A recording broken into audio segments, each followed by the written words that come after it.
I think to have true star power, you have to either be electric. You have to be some combination of electric on the field, elite on the field, a big personality, and somewhat likable, right? So when I look across Yeah. college football right now, Carson Beck, I think, is the best quarterback in college football, maybe in the best situation this year, the most proven one at his current position, at his current school.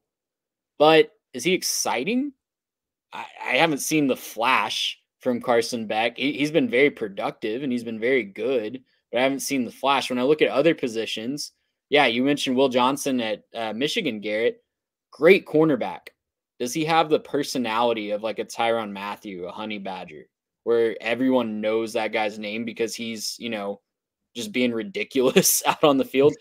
I wouldn't say that. Like he's just kind of a more like he's very great. Like he's should be the best cornerback in this Bro's pro. draft on paper right now. It also doesn't help that he has a little bit of a vanilla name, He has a it very doesn't really vanilla stand name out like, also, absolutely. Tyrann Mathieu or And whatever, yeah.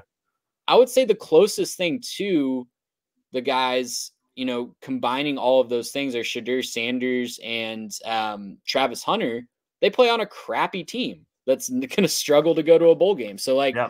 how big of a star can you be if you're sitting at home at bowl season? So, there's just not a lot of guys right now. They will break out. We will have breakouts, and we're going to have some breakout episodes really soon that highlight some of these guys that we're going to that we're going to kind of go to bat for. But right now, sitting here in early May, it's hard to find those guys right now. And my question to you guys, is that a good thing or a bad thing overall for college football? I think it's one sign of the times, right? I mean, as when you talk college football, I feel like just as easily as you can bring up, a star player, TreVeyon Henderson at Ohio State, you can also bring up the legal battle that the NCAA is in. You can bring up NIL. You can bring up the transfer portal. I feel like college football has lost its first person status where all of a sudden now we're talking about inanimate objects and theoretical arguments just as much as we are the players, the teams, and the logos.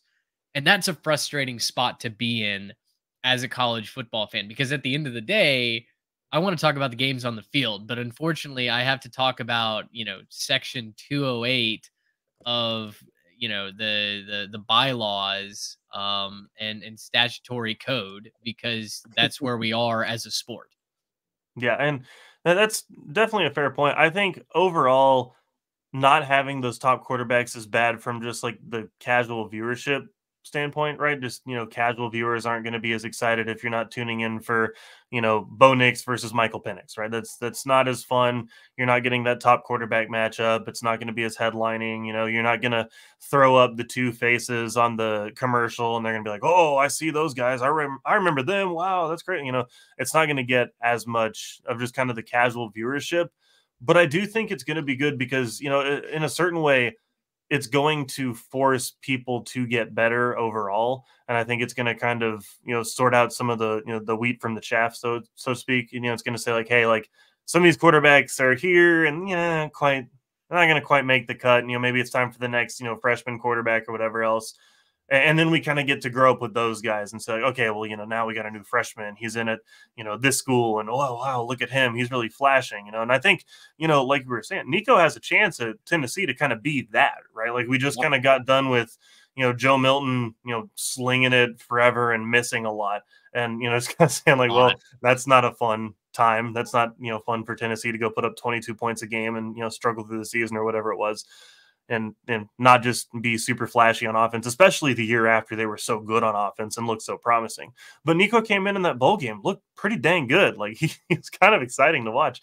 And so I think that, this will be good overall. It's just kind of a fact of the matter that like, yeah, some of these quarterbacks are here and they're just kind of pushing along, right? Like Dillon Gabriel, good quarterback. He'll be fun. He'll be good. He's in a good system. Is he super exciting? Yeah, not really, right? He's kind of been around. He's transferred a couple places. He doesn't really have a connection with the fan base, right? And that's, kind of part and parcel of the transfer portal as well, is you're just not connecting with the players as much. You're not able to say like, oh, I remember then that guy came in and he came in that backup role. He looked pretty good that one game, and then he had to go sit. And I was like, nah, it's got to be the backup, right? We don't get that anymore because that guy who looked good in that one game transfers to go get his shot somewhere else now, which is good for him. It's just not good for the sport overall when you're looking from like a fan perspective. So, you know, I think that overall this will end up pushing people to be better and will bring us our next generation. It may not be super fun for next year.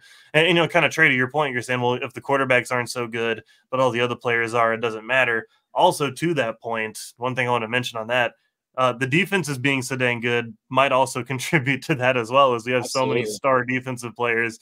You get those not so good quarterbacks.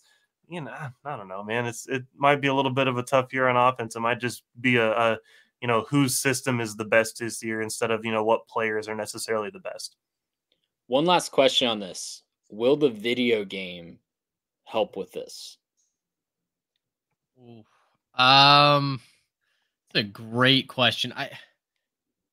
I don't know that it helps. Like this year, if you don't think there are stars in the game, I don't think it helps you. I think it's all subjective, right? If that's where you land, I think you're really excited to sim 2-3 years in, get your own recruits in the game, and that's how you're going to play. If you are a buy the game every single year type of person, then yeah, I think you are excited to play as Dillon Gabriel at Oregon. I think you are excited to play as, you know, insert your favorite quarterback here.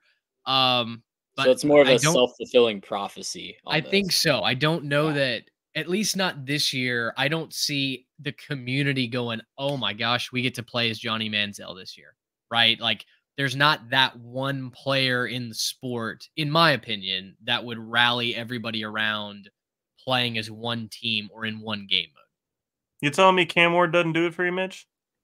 Not in Miami. He does. Okay, well, there you go. I guess not. No, I think it'll end up being a good thing overall. Like it's the video game will help, right? The video game will help get things moving. It is just a certain sample size, right? You know, like there's only so many people who are going to end up playing. It's a certain niche that's going to play the video game and, you know, actually put the time into it. Not a lot, I would get. There'll be a lot, but not I think the majority of people probably won't end up buying the video game just because there's so many of us.